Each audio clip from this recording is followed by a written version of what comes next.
ఎమ్మెల్యేస్గా కానీ గౌరవ ప్రతినిధులుగా కానీ ఇది మనందరం ఒకసారి మీ దృష్టి ద్వారా అందరికీ గౌరవ సభ్యులందరూ తెలియజేస్తాం అధ్యక్ష. ఇక్కడ మనం సచివాలయం ఇక్కడ అసెంబ్లీలో కానీ ఎక్కడ ప్లాస్టిక్ ని వాడటం నిషేధించడం. ముఖ్యంగా ఈ మేజర్ ప్రాబ్లం ఎక్కడ వస్తుందో ఫ్లెక్సీల ద్వారా వస్తుంది. ఫ్లెక్సీలు ఎలా ఉన్నాయంటే ఒక చిన్నపాటి ఫంక్షన్ వస్తే ప్లస్ ఫ్లెక్సీలు, ఇంకోటి పండగ అంటే ఇది ముఖ్యంగా పొలిటికల్ ఫంక్షన్స్ ఆర్ సినిమా. ఇది దీనివల్ల ఏమైపోతుంటే అవి ముక్కలు ముక్కలుగా విడిపోయి పశువులు తినేస్తూ ఉన్నాయి, లేదంటే వాటర్లో జలాల్లోకి వెళ్ళిపోతున్నాయి. ఇది ఒక పెద్ద ఇష్యూ అయిపోయింది. అందుకని మీ ద్వారా గౌరవ శాసనసభ్యులు కూడా ముందు గౌరవ ప్రజాప్రతినిధులు కనుక నిజంగా కొంత పాటించగలిగితే, అంటే ఫ్లెక్సీలు కూడా బయోడిగ్రేడబుల్, ఒకసారి ఫ్లెక్సీల్ని గత ప్రభుత్వం కూడా బ్యాన్ చేయడానికి ప్రయత్నం చేస్తుంది. అది ఒక ఎంప్లాయ్మెంట్ ఇష్యూ అవుతుంది, చాలా మంది దాని మీద ఆధారపడిన వ్యక్తులు ఉన్నారు. అందుకని బయోడిగ్రేడబుల్ ఫ్లెక్సీస్ ని ఎలా తయారు చేయాలని కూడా ఒక అఫీషియల్స్ కూర్చొని దాని మీద ఒక చర్చ జరుగుతుంది, దాని మీద ఒక పాలసీ రూపొందించిపోతున్నాం.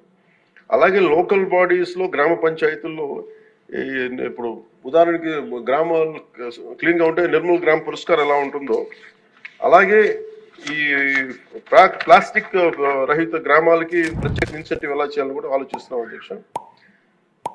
ముఖ్యంగా స్వచ్ఛరథం ఇందాక మీకు తెలియజేశాను. ఇప్పుడు ఇన్ఫార్మల్ వ్యవస్థగా ఉన్నదాన్ని దీన్ని ఫార్మలైజ్ ఎలా చేయాలి, ఈ రద్దీ కలెక్టర్స్ దగ్గర నుంచి ర్యాక్ పికింగ్ చేసే వాళ్ళ దగ్గర నుంచి దాన్ని ఒక ఎకనామిక్ ఎంప్లాయ్మెంట్ ఎలా చేయాలని కూడా రాష్ట్ర ప్రభుత్వం ఆలోచిస్తుంది అధ్యక్ష. అలాగే PR&RDలో దాదాపు 1.3 lakh ఉద్యోగులు ఉన్నారు. అలాగే సర్పంచ్లు కావచ్చు, ఎంపీటీసీలు కావచ్చు, లోకల్ బాడీ స్ట్రెంత్ 1.22 lakh జనం ఉన్నారు అధ్యక్ష.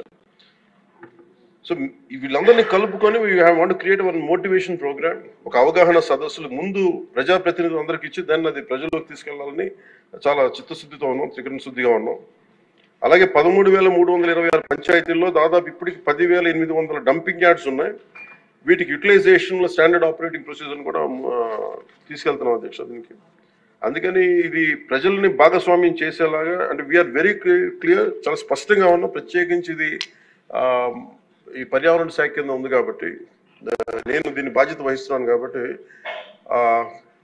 మీ అందరి సహకారం కావాలి అధ్యక్ష. దీన్ని ఇంకొక మీ దగ్గర నుంచి కోరేది కూడా ఏంటంటే, on record I would like to say, ఇంకొక నెక్స్ట్ అసెంబ్లీ సెషన్లో పర్యావరణం మీద లేదంటే కాలుష్యం మీద మీరు ఒక ప్రత్యేకమైన చర్చ జరగాలి దీని మీద. ఎందుకంటే ఇది అవగాహన మీరు చూస్తే చాలా చాలా కీలకం. ఇది మనం డబ్బులు చూస్తున్నా, అభివృద్ధి చూస్తున్నా కానీ తద్వారా వచ్చే కాలుష్యం ఏంటో మనం చూడట్లేదు. నిజంగా తల్లి మనం తాగే పాలలో కూడా అంత కాలుష్యం పెరిగిపోయింది, తిండిలో కాలుష్యం పెరిగిపోయింది, క్యాన్సర్స్ పెరిగిపోతూ ఉన్నాయి. ఇది గౌరవ సభ్యులు దీన్ని ప్రస్తావించినందుకు దీన్ని మనస్ఫూర్తిగా వారికి నా అభినందనలు, ధన్యవాదాలు తెలియజేసుకుంటున్నాను అధ్యక్షుడితో.